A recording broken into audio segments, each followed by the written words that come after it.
yang legalisasi perampokan negara yang dilakukan oleh Presiden Jokowi selama 10 tahun. Legalisasinya banyak sekali melalui PSN, penyiaran tambang. Mantan Ketua KPK Abraham Samad dan Koalisi Masyarakat Sipil melaporkan dugaan korupsi proyek strategis nasional atau PSN Pantai Indah Kapuk atau PIK 2 ke KPK. Mereka pun menyeret nama Presiden ke-7 Republik Indonesia Joko Widodo dan pendiri Agung Sedayu Group Aguan ke dalam kasus korupsi tersebut. Dikutip dari tribunnews.com, Abraham Samad mengaku telah menyerahkan berbagai dugaan korupsi PSN PIK 2 ke pimpinan KPK pada hari ini Jumat 31 Januari 2025. Aktivis anti korupsi ini meminta KPK dapat melakukan investigasi terkait dugaan korupsi yang terjadi di PSN PIK 2. Abraham Samad juga menyoroti penerbitan sertifikat di atas laut pesisir Tangerang yang menduga adanya praktek suap menyuap dari polemik penerbitan sertifikat tersebut.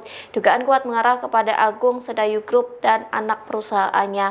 Oleh sebab itu, Abraham Samad mendesak KPK tidak takut memanggil pihak-pihak yang diduga terlibat proyek PSN PIK 2. Di satu sisi, aktivis Said Didu mengatakan pengusutan dugaan korupsi PSN PIK 2 untuk membongkar praktik korupsi yang diduga dilakukan Jokowi, yang menyebut proyek PSN PIK 2 merupakan puncak dari gunung es praktik rasuah yang terjadi selama masa pemerintahan Joko Widodo.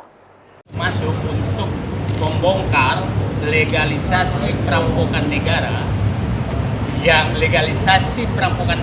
yang dilakukan oleh Presiden Jokowi selama 10 tahun. Legalisasinya banyak sekali melalui PSN, penyiaran tambang, pengambilan hutan, perkebunan, lahan dan lain-lain, itu pintu masuknya. Nah, PIK 2 itu adalah puncak gunung es terjadinya kehilangan aset negara yang diserahkan kepada pihak swasta lewat kewenangan yang melebihi kekuasaan yang melebihi kewenangan. Itu yang terjadi.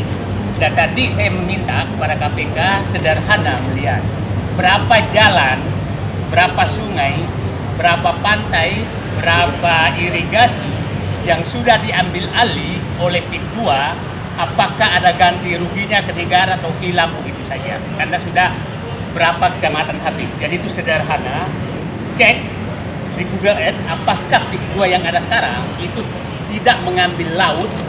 Siapa tahu sebenarnya sudah ngambil laut yang tidak persoalkan yang rencana diambil. Itu harus diperiksa semua. Kalau memang terjadi, maka itu harus kembalikan negara, dan siapa yang mengambil secara tidak sah, semua yang terlibat itu harus kena sanksi hukum, termasuk yang memberikan izin. Download Tribun X sekarang. Menghadirkan lokal menjadi Indonesia.